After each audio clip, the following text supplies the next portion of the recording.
오늘도 예배의 자리로 인도해 주신 하나님 아버지를 경배하며 찬양합니다. 우리 서로 인사합니다. 주님 안에서 사랑합니다. 주님 안에서 축복합니다. 할렐루야. 아멘. 네. 오늘은 부활절이니까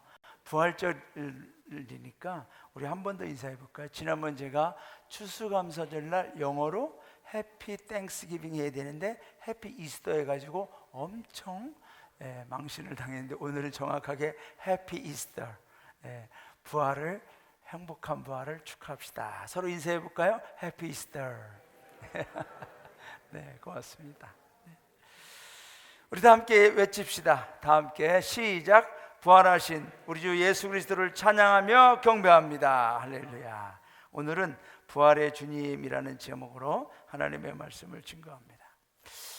이 부활의 아침, 부활하면 생명, 기쁨, 소망, 얼마나 좋습니까? 그런데 저는 죽음에 대해서 잠시 말씀을 드리려고 합니다.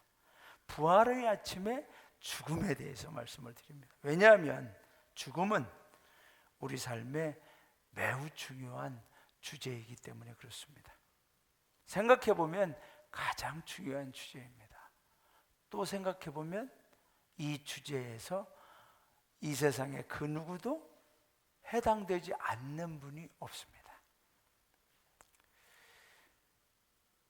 그런데 이 죽음이라고 하는 주제는 평소 우리의 생활이나 생각이나 대화에서 제외되고 있죠.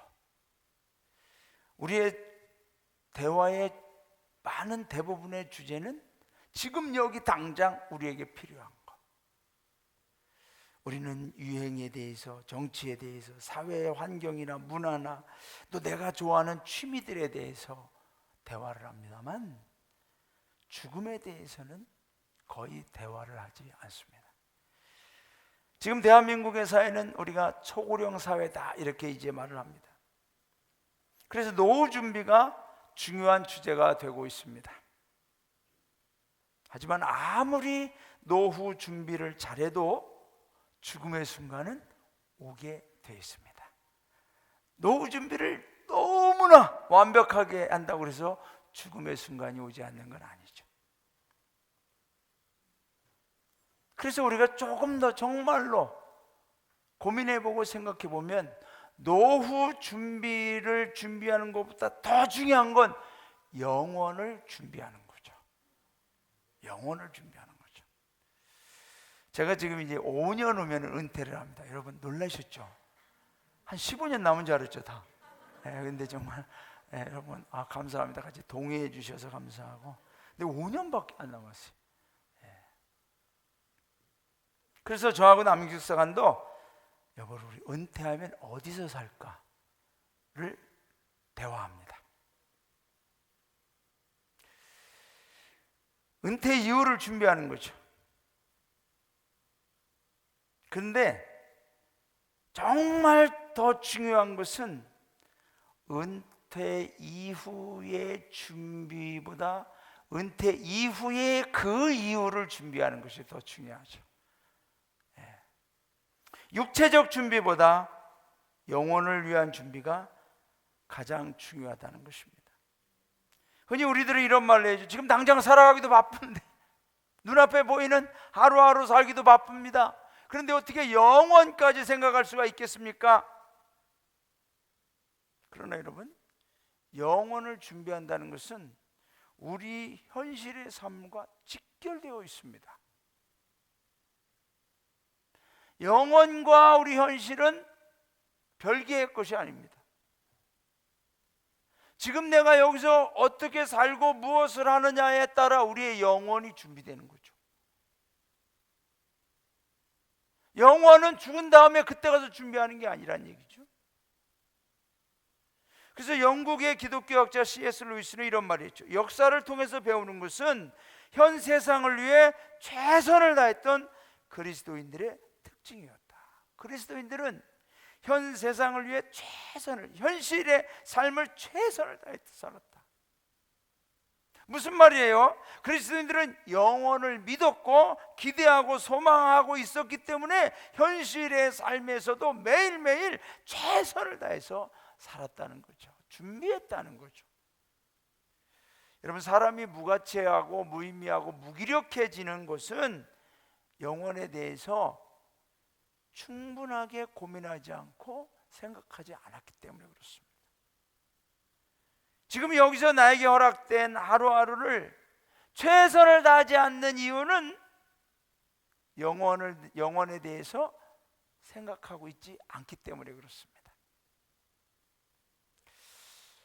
오늘 본문에는 엠마오로 가는 두 명의 제자가 나오죠. 저 두 사람 중에 한 사람의 이름은 글로바라고 성경은 기록하고 있습니다. 여러분, 성경에서 이름이 기록된다는 것은 의미가 있어요. 그만큼 이 사람의 이름은 이름만 들어도 어느 정도 사람들이 알 정도로 많이 알려져 있다라고 하는 의미죠. 글로바와 또 한 명의 제자가 엠마오로 가고 있습니다. 그들은 아주 가까이 주님을 따랐죠. 12명의 제자 안에 들지는 못했지만 나름대로 이 이름이 어느 정도 알려질 만큼 굉장히 주님을 열심히 따랐던 사람들이었습니다. 그들 고향은 아마 엠마오였던 것 같습니다. 엠마오로 가는 도중에 그들은 대화를 하는 거죠. 지난 3년간의 기억들을 되돌아보면서 최근에 며칠 사이에 있었던 어마어마한 무시무시한 참으로 참혹하고 절망할 수밖에 없는 내용을 가지고 대화를 하고 있습니다.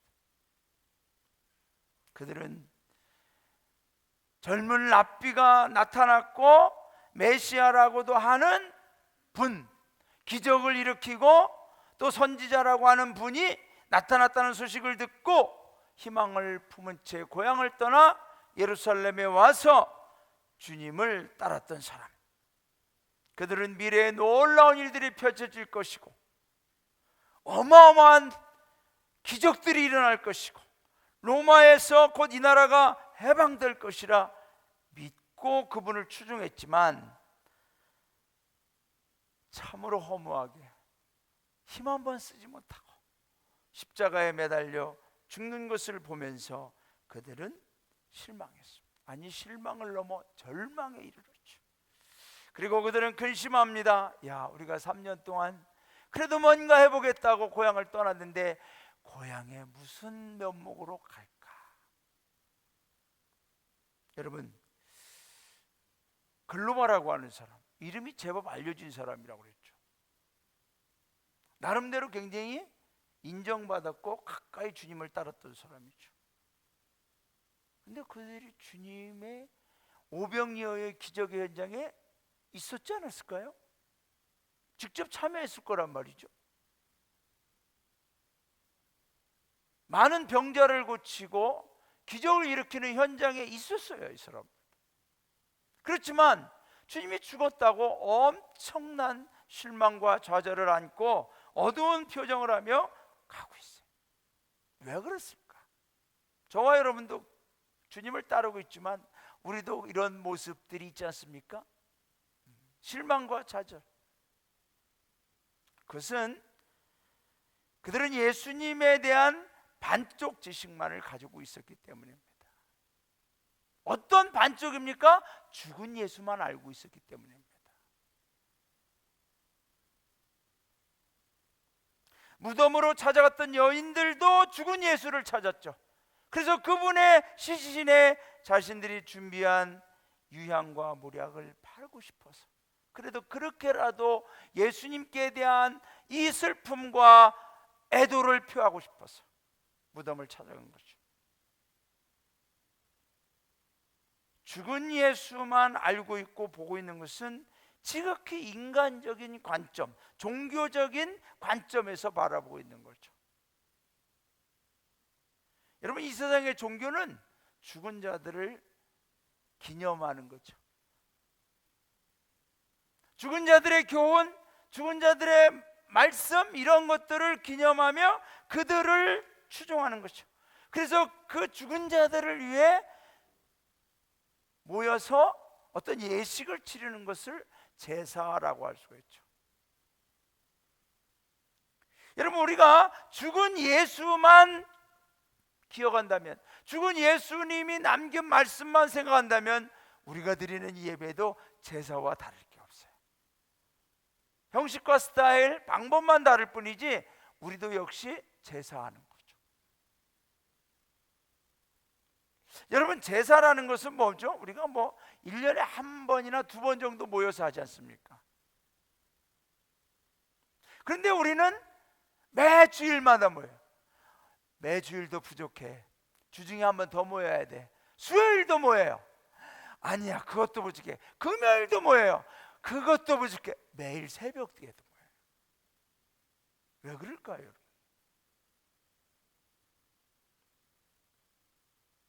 그것은 바로 우리가 오늘도 주일마다 매일마다 하나님의 성전에 모여서 예배드리는 것은 죽은 자를 기념하는 제사가 아니라 죽음을 이기시고 부활하신 예수님을 기념하고 경배하기 위함인 줄로 믿습니다. 살아계신 주님을 예배하는 거죠. 우리의 예배는 제사가 아니에요. 부활절은 죽은 예수를 측은하게 바라보는 날이 아니라 살아나신 부활하신 예수를 현실에서 경험하고 확신하며 기뻐하는 날입니다. 부활을 철학이나 종교적 개념으로 봐서는 안 되는 이유가 여기에 있는 거죠. 부활은 오늘 실제 삶에서 우리가 늘 경험하는 것입니다. 오늘의 생명 안에서 경험하는 것이죠. 여러분, 이 세상에 살았던 어마어마한 영웅 호거들도 다 두려워하던 그 죽음의 권세를 한순간에 이겨내신 부활의 능력, 그 부활의 주님이 우리 안에 오심을 우리의 현실에서 경험하고 기뻐하고 예배하는 것, 그것이 부활절 예배이며 매일 주일마다 우리가 모여서 드리는 예배의 진정한 의미인 줄로 믿습니다. 부활은 우리를 죽이려고 하던 고통들과 죄의 시험들, 절망으로 무너지게 하는 현실의 문제와 고통들을 이겨내는 능력입니다. 주님의 부활은 부활하셨던 과거형으로만 끝나는 이례적 사건이 아니라 오늘도 살아 역사하시는 부활의 주님을 우리들은 이 성전에서 매주 모여 예배하며 경배하며 찬양하고 매일의 우리의 삶 속에서 그분을 확신하며 살아가는 것입니다. 부활의 주님을 우리는 어떻게 경험할 수 있습니까? 그것은 부활의 예수님이 저와 여러분에게 찾아오시기 때문입니다. 찾아와 주세요. 본문 15절을 보면 며칠 전 죽은 예수님에 대해 대화를 나누던 엠마오로 가던 제자들에게 주님이 찾아오셨어요. 그리고 그들에게 구약에서 모세가 기록한 말씀들과 여러 구약의 선지자들이 말씀해 놓으시고 기록해 놓으신 그 말씀들 중에 예수님에 대해, 메시아에 대해서 가르쳐 주시고 설명해 주셨습니다. 사랑하는 성도 여러분, 부활하신 우리 주님은 승천하시고 끝난 것이 아니라 지금도 저와 여러분에게 찾아오시는 줄로 믿습니다. 부활을 가장 먼저 경험한 여인들에게도, 또한 예수님이 붙잡히실 때 도망치고 숨었다가 다시 모여 있는 제자들에게도, 심지어 부활하신 예수님을 의심하고 믿지 않았던 도마에게도 다시 찾아오셔서 손에 못자국과 옆구리에 창자국을 보여주셨습니다. 고린도전서 15장에 보면 당시에 한 500여 명의 성도들에게도 부활의 주님이 나타나셨고, 바울에게도 부활의 주님이 나타나셨다고 고백하고 있습니다. 베드로를 비롯하여 모든 제자들이 실망에 빠져 고기나 잡으며 살자고 다시 갔던 디베랴 바닷가에도 주님이 찾아오셨습니다. 그리고 오늘 여기에 있는 우리 한 사람 한 사람에게도 주님이 찾아오신 줄로 믿습니다. 우리가 부르는 찬송가 534장에 보면은 그런 찬양이 있죠. 주님 찾아 오셨네 모시어 드리세. 제가 정말 찬양만 잘하면 다 할 텐데 여기까지. 근데 여러분 이 찬양 보면은 Christ, Thy Lord is waiting me.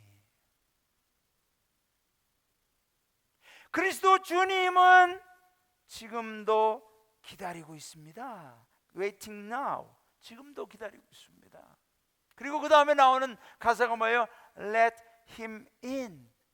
그 주님을 모셔 드립시다. 들어오게 합시다.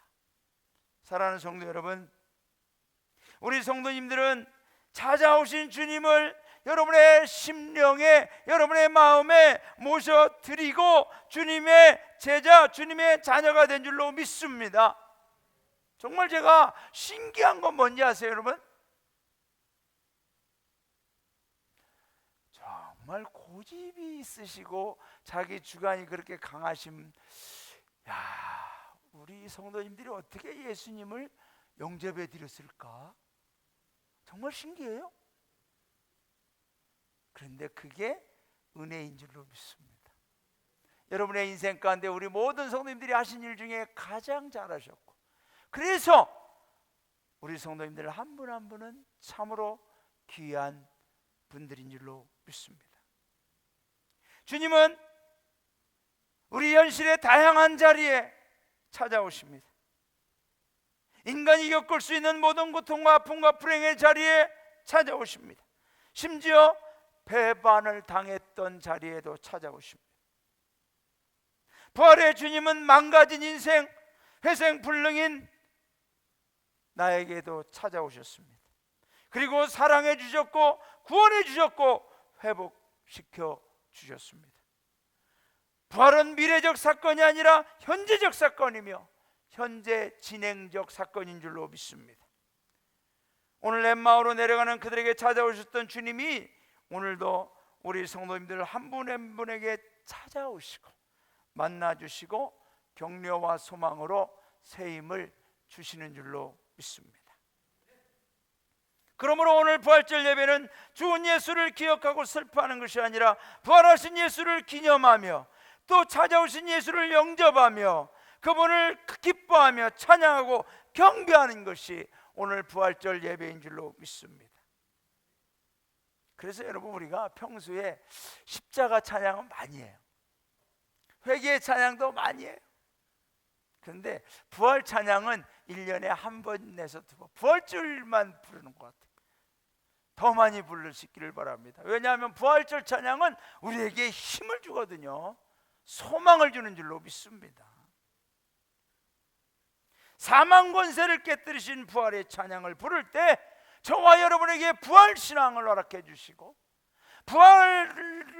부활의 주님이 찾아오신 그 은혜를 우리가 체험하게 될 줄로 믿습니다. 부활의 주님이 찾아오심으로 우리 성도님들에게 절대 희망이 되어 주시고 절대 구원, 절대 승리, 절대 확신이 되어 주시기를, 절대 축복이 되어 주시기를 주님의 이름으로 축원합니다. 문제는 주님이 찾아오셨지만 우리가 알아보지 못한다는 거죠.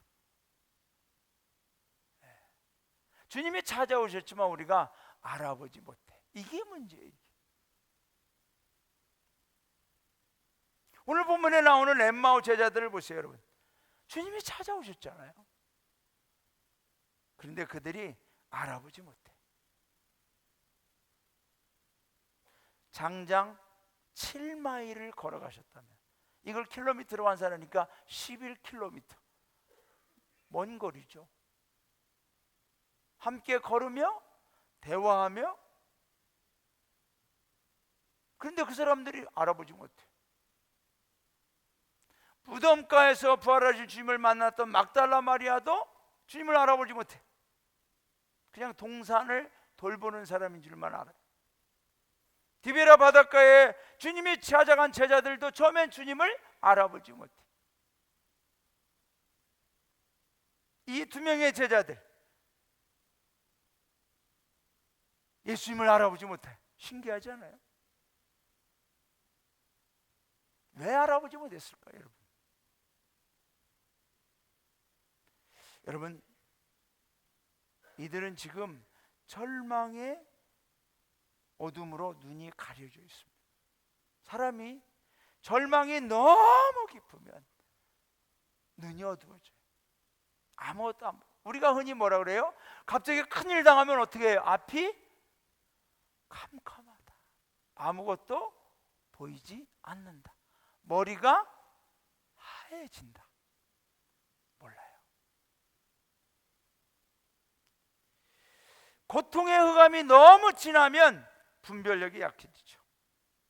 희망에 대한 절실함이 클수록 영적인 어둠, 좌절의 어둠은 깊습니다. 여러분, 불행은 바로 여기에 있는 거죠. 우리에게 어떤 일이 닥침으로 인해서 그 일 자체가 불행이 아니라 우리에게 찾아오신 주님을, 그 불행의 자리, 아픔의 자리에 함께 하시려고 찾아오신 주님을 우리가 몰라본다는 게 불행이라는 거죠. 알아보지 못하는 것. 그러므로 오늘 우리가 기억해야 될 것은 부활의 주님은 늘 우리와 함께 하신다는 사실을 기억하시기를 바랍니다. 본문의 제자들은 주님과 동행하며 대화를 나누고 있지만 여전히 근심해서 놓이지 못해요. 절망해서 헤어나오지를 못해요. 주님이 누구인지 알아보기 전까지는 그들은 근심 안에서 매여 있습니다. 근심은 우리의 영안을 어둡게 합니다. 예수님을 느끼는 영적 감각을 마비시킵니다.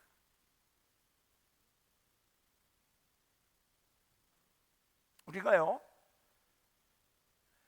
예수님을 위한 행위들을 하면서도 예수님을 못 볼 때가 많아요.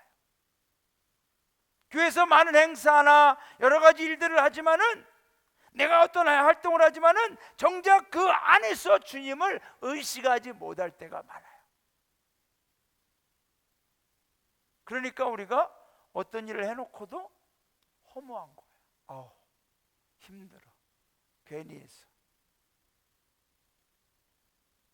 제가 이 간증을 안 하려다가 하는 거야. 저에게도 부끄러운, 사관님이 저래? 이렇게 볼 수도 있지만 그런 눈을 주님이 가리워 주시기를 바랍니다. 지난 금요일 날, 어제 그저께죠. 이제 춘계우령의 마지막 날, 오전에는 열심히 말씀을 준비하고 부활절 주일 예배 설교를 준비하고, 오후에는 또 오늘 춘계우령의 마지막 날인데 우리 성도님들이 많이 오셔야 되는데 식사는 어떻게 하기로 했지? 그러다가 저녁 때가 됐어요. 저녁을 먹고 춘계구령을 하는데 강사님이 그날 설교 시작하면서 오늘 우리 구세군 사관학교에서는 성금요일 예배를 드렸습니다. 아현영문에 있던 박지성 학생이 예수님 역할을 했습니다. 뭐 그런 얘기를 하면서 그 얘기를 하는 순간 제가 심장이 덜컹하는 거예요. 저는 예수님을 하나도 못 느끼고 지냈어요. 그날 낮 12시에 우리 주님이 십자가에 달리셨는데도 설교 준비에 바쁘고 춘계구령에 생각이 분주하고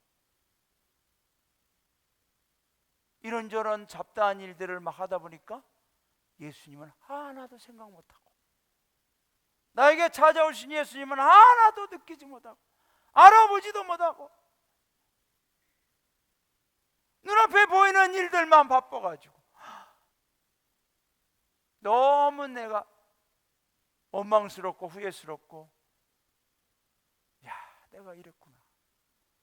내가 종교적인 뭐 여기 나오는 제사장들의 비교해서 나을 게 없구나. 여러분, 우리가 그래요. 주님이 나에게 찾아오셨지만은 다른 생각들에 바빠서, 다른 일들에 바빠서, 때로는 어려움과 여러 가지 고민들에 바빠서 예수님을 알아보지 못해, 느끼지 못해, 의식하지 못해.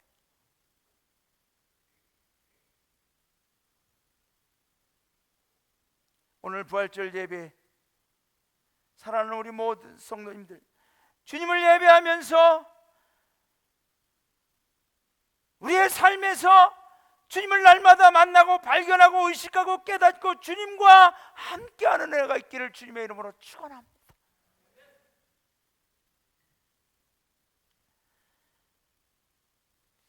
정말 우리 주님은 너무나 좋으신 분이죠. 알아보지 못하는 제자들, 주님이 어떻게 했습니까? 11km를 같이 가면서 계속 대화를 해주시고 성경을 가르쳐 주시고 서두르지 않으시고 구박하지 않으시고 책망하지 않고 그들과 함께 식사까지 하면서 충분히 시간을 가지면서 주님을 알아보실 때까지 기다려 주셨어요. 주님이 십자가에 못 박히신 후 부활의 소식을 들었으면서도 베드로와 제자들은 뭐라고 해요? 고기나 잡으러 가자. 디베라 바닷가에서 그들은 열심히 고기 잡고 있을 때 주님께서는 그들에게 찾아가 주셨죠. 그러나 제자들은 못 알아봐요. 동이 틀 때까지 주님은 또 기다리시는 거죠. 밤새도록 기다리시고 고기 잡고 있는 제자들을 주님은 계속 바라보고 계시죠. 주님은 기다리고 계시는 거죠. 모든 것을 준비해 놓고 요한이 예수님의 음성을 알아들을 때까지 주님은 기다려 주셨어요. 사랑하는 성도 여러분, 요한계시록 3장 20절의 말씀이 있죠. 볼지어다 내가 문 밖에서 두드리노니 누구든지 내 음성을 듣고 문을 열면 내가 그에게로 들어가 그로 더불어 먹고 그는 나로 더불어 먹으리라. 주님은 저와 여러분의 삶의 자리에, 식사 공동체 안에, 대화 공동체 안에, 내 어려운 삶의 자리에, 우리의 가정 안에, 내가 가는 그 자리에 주님은 항상 찾아오셔서 나와 함께 하시는 줄로 믿습니다. 때로는 나의 어두움이, 나의 근심이, 염려가 내 영안을 가리고 나의 죄악들이 영안을 가리워서 주님을 보지 못하는 그러한 일이 없도록 저와 여러분은 오늘도 부활의 주님을 의식하고 바라보고 주님이 함께 하심을 날마다 믿고 고백하며 주님과 동행하는 삶이 되시기를 주님의 이름으로 축원합니다. 주님은 사랑으로 인내하시며 우리가 주님을 알아보실 수 있도록 도와주십니다. 주님은 저와 여러분을 만나기 위해 어떤 특별한 장소를 정해놓은 게 아닙니다. 우리 일생의 자리, 일상의 자리로 찾아오시죠. 엠마오 가는 그 길로 찾아오셨고 다락방으로 찾아가 주셨고 바닷가로도 찾아가 주셨던 주님, 오늘 저와 여러분의 삶에도 항상 찾아오시는 줄로 믿습니다. 항상 찾아오십니다.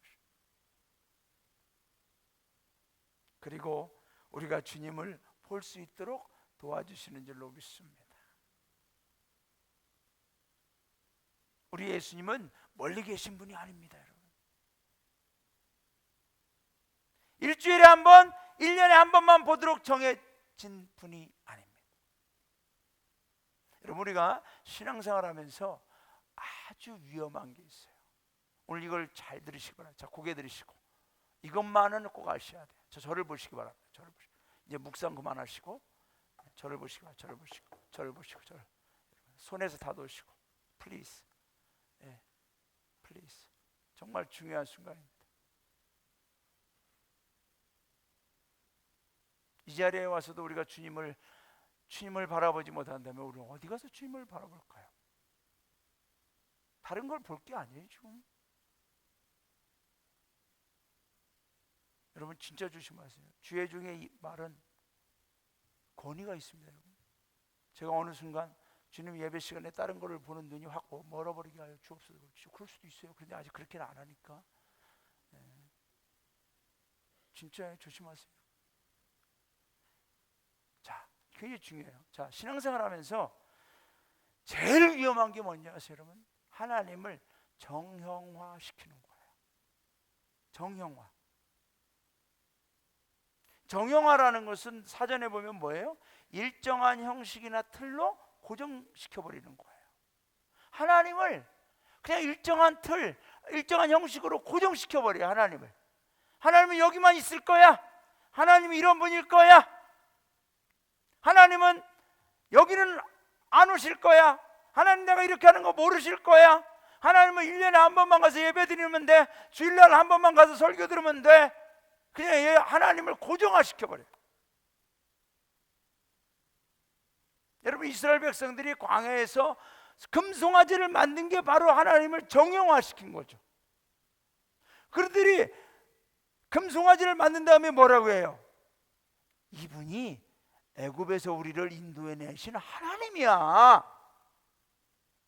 우리 눈에 안 보였지만 그 하나님은 바로 이런 것일 거야 하고 금송아지 만들고 그게 하나님이라고 섬겼잖아요. 근데 하나님은 뭐라 그래요? 우상이잖아요. 우상. 사랑하는 여러분, 하나님을 여러분이 생각하는 여러분의 사고의 틀 안에 가두지 마세요. 여러분의 생각하는 주관의 틀, 자아의 틀, 여러분의 생각의 틀 안에 가두지 마세요. 공간과 어느 제도 안에 가두지 마세요. 하나님은 그런 분이 아니에요. 하나님은 만유에 충만하시고 만유 위에 계시다고 그랬어요. 하나님은 어느 틀 안에 갇히실 분이 아니에요. 근데 우리 사람들은 그렇게 하죠. 우리 예수님은, 부활하신 예수님은 저와 여러분이 어느 장소, 어느 환경, 어느 조건, 어느 형편에 있어도 바로 그곳에 찾아가 주시고 함께 하시는 줄로 믿습니다. 여기는 없을 거야가 아니에요. 부활의 주님이 우리에게 오시는 줄로 믿습니다. 할렐루야. 그 주님이 오시면요 바뀌게 됩니다. 변화가 일어나는 거죠. 할렐루야. 변화가 일어나요. 무슨 변화? 눈이 열려진다는 거죠. 눈이. 저는 우리 학대 오늘 이렇게 풀 멤버가 거의 되니까 너무나 소리가 아름답고 멋있고 하나님이 정말 기뻐하셨으리라 믿습니다. 우리 학대 모두에게 주님을 볼 수 있는 눈이 열려지시기를 주님의 이름으로 축원합니다. 저는 악보를 보면은 여러분 진짜 감사한 건 하나도 모른다는 겁니다. 그래서 고민이 안 됩니다. 저걸 어떻게 부려야 되고 그러니까 신경이 전혀 안 쓰여요. 근데 우리 악대원들은 다 보잖아요. 눈이 열린 거죠. 악보에 눈이 열린 거죠. 눈이 열린 거죠. 여러분, 우리는 주님을 향하여 눈이 열려지기를 주님의 이름으로 축원합니다. 오늘 30절 31절 다 함께 읽어볼까요? 시작. 그들과 함께 음식 잡수실 때에 떡을 가지사 축사하시고 떼어 그들에게 주시니 그들의 눈이 밝아져 그인 줄 알아보더니 예수는 그들에게 보이지 아니하시는지라. 자, 여러분, 눈이 밝아지니까 어떤 변화가 일어나요? 예수님을 알아보는 거죠. 아, 예수님이 나와 함께 하셨구나. 예수님이 여기 계셨구나. 알아본다는 거죠. 그런데 여러분, 여기서 의문점은 그거예요. 눈이 밝아져 예수님인 줄 알아봤는데 그 순간에 예수는 그들에게 보이지 아니하시는지라. 아니, 조금 전까지만 해도 얘기하시고 음식도 같이 먹고 대화하던 그 예수님을 알아보는 순간 더 이상 보이지 않아요. 뭐예요, 여러분? 우리가 예수님을 믿는 것은, 예수님을 보는 것은 우리의 육신의 눈으로 봐서 믿는 것이 아니라 믿음으로 주님을 보고 믿음으로 주님을 믿는 줄로 믿습니다. 그래서 성도는 보는 것으로 믿지 아니하고 살지 않고 보는 것으로 행하지 아니하고 믿음으로 행하는 줄로 믿습니다. 오늘 부활의 주님이 내 눈에는, 내 육신의 눈에는 안 보여요. 그러나 우리는 믿음의 눈으로 주님을 볼 수 있는 영안의 눈이 열려져야 될 줄로 믿습니다. 주님께서 그들과 함께 교제하시며 말씀을 알려주셨어요. 그들의 마음이 뜨거워지며 주님을 보게 되었습니다. 그리고 주님을 볼 수 있는 눈이 열렸어요. 여러분, 그러면서 그들은 깨닫죠. 아, 주님이 멀리 계신 게 아니라 지금도 우리와 함께 하시는구나. 말씀을 듣고 깨달아지면 그 말씀 자체이신 우리 주님이 보여지게 되는 줄로 믿습니다. 주님의 음성을 듣고 말씀에 깨달아지니까 눈이 열려지는 거예요. 눈이, 영적 세계가 열려져요. 이것이 가장 큰 변화인 줄로 믿습니다.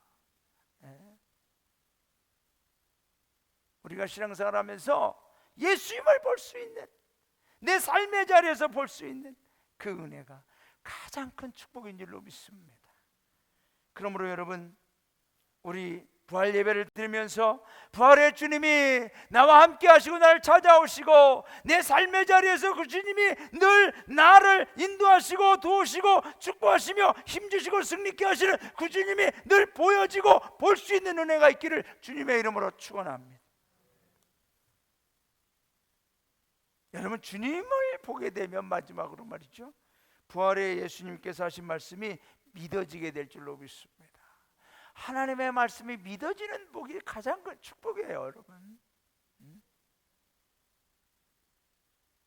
엠마오로 가던 두 명의 제자들, 자신들의 미래가 안개처럼 불확실함에 불안하고 염려하고, 그런데 주님의 말씀을 들으면서 마음이 뜨거워지고 주님을 보게 되면, 주님을 알게 되니까, 주님을 깨닫게 되니까 그들의 절망이 변하여 희망이 된 줄로 믿습니다. 주님의 말씀, 주님이 살아계실 때 우리에게 말씀하셨던 그 말씀들이 믿어지게 되는 거죠.